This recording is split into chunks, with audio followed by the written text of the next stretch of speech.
Take up one idea. Make that one idea your life. Dream of it, think of it, live on that idea.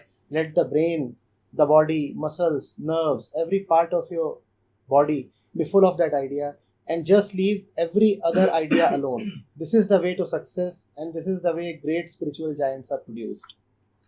Wonderful. It's just that not every idea will be able to fulfill these conditions.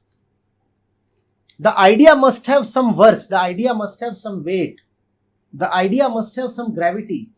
Otherwise, you will not be able to make that idea your life. Otherwise, you will not be able to eat, live, breathe, sleep by that idea. Mark the words. Take up one idea. That one idea has to be about the one. It has to be an idea that is arising from the one. Every other idea would fail these conditions. Have you not had ideas aplenty already? Have those ideas really served you well? Have those ideas survived? Have you ever been deficient in ideas? In fact, you have far too many ideas for your comfort. So you must be very clear about the quality of the idea that Vivekananda is referring to. Don't be deceived. Vivekananda is not saying take up some random idea and give your life to it. Not that it is bad. It is impossible. Because you will not be able to give your life to any random idea. Sooner than later, that idea will wither down. Sooner than later, you will become bored of that idea. Sooner than later, some other idea will come to substitute that idea, as happens with us. You have an idea to go to Nainital. Next day, you have an idea to go to Uti. What happened to Nainital? Nainital had no immensity. That idea was not arising from your heart. That was just a passing wave. It went away, it disappeared. Now Uti has come. Do you think Uti is going to survive? You have an idea. Let me start a business in real estate. Next day you receive some other news. The first idea is gone, finished. Vivekananda is saying live by that idea and die by that idea. That idea therefore must have some timelessness. That idea therefore must be irreplaceable by any other idea. Hence it cannot be an idea about the so-called little things of the world. This idea has to be an idea of the immense. And you cannot really have an idea of the immense. This idea will then be something arising from the immense. You must, of course, give yourself a goal. But that goal has to be so total that it totally possesses you, it consumes you. If your goal is smaller than yourself, then very soon you will find that you are on top of your goal, in the sense that you are the master of your goal even without achieving it, and hence you substitute your goal. Don't we do that often? You set up a goal, and because the goal is your goal, you feel that you are the controller of the goal. You had decided the goal, and if you had decided the goal, you have the power to let the goal decide you. Let the goal be on top of you. Let the goal own you fully. That is possible only when the goal is God. That is possible only when the goal is totality itself. Then you will not be moving towards the goal. Then the goal would be drawing you in. Then there is no question of boredom.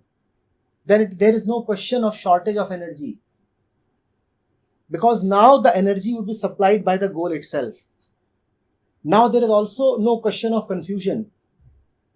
Because you are now a slave to the goal. Let the goal clear the confusion.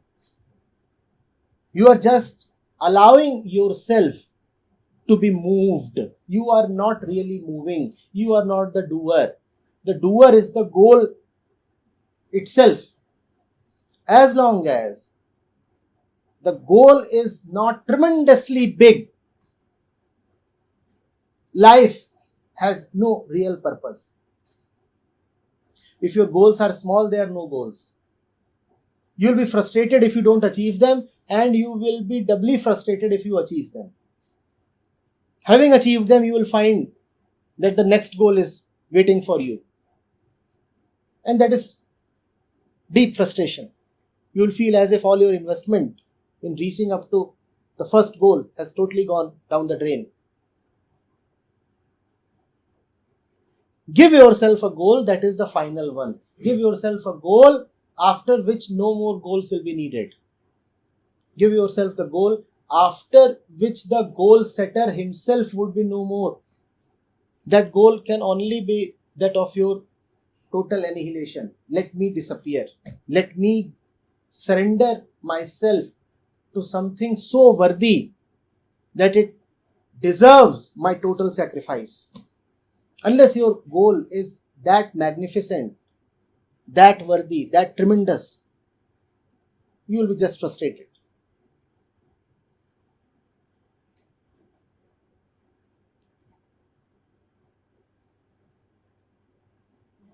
Normally, when you have goals, you go to the goal to gain something.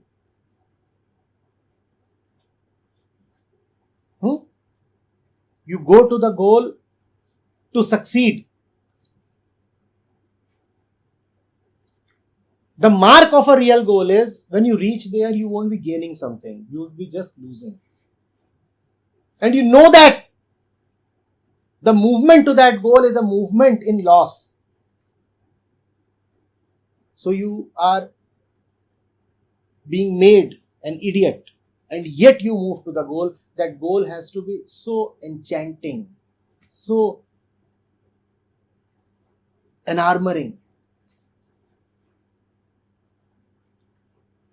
Unless you are completely owned, enamored, you will not allow yourself to be looted and destroyed. The real goal dissolves you along the journey. And you know that you are being dissolved. You know that you are paying a price every step you take. Why will you pay a price? That goal has to be extremely attractive. Do you get this? Know whether or not your goal is worthy by this test alone. Do you expect to gain something upon reaching your goal? Then that goal is worthless.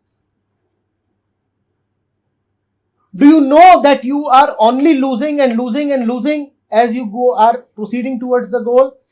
Then that goal is worthy. If your goal gives you something, dump that goal. Real success then is your total failure. You have totally failed in preserving yourself. You wanted to preserve yourself and you totally failed. That is real success. Only a real goal can give you real success. False goals will give you a false failure, and worse still, false successes.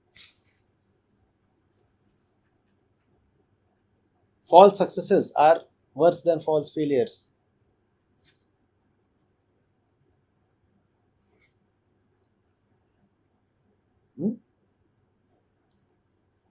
You are not in this world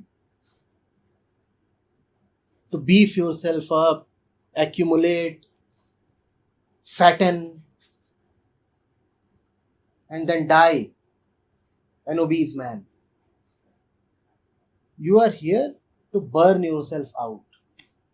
And you must burn yourself doubly fast. The image that I love is that of a candle burning from both ends. Matter turning into light. Sublimation. That is the purpose of life. Burn fast. Turn into light and disappear. Don't carry a lot of wax, a lot of fat, a lot of material. Burn it fast, burn it fast. You were born with a lot. Die empty. You were born with a lot of clothes. Every child is born from the mother's womb wearing just too many clothes.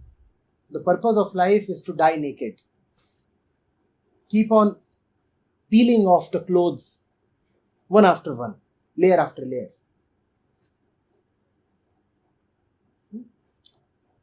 Such a goal must be there. A goal that denudes you.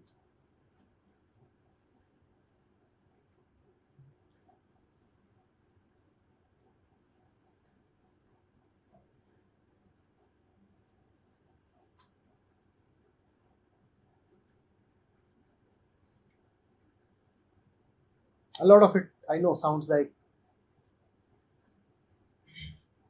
plenty of madness.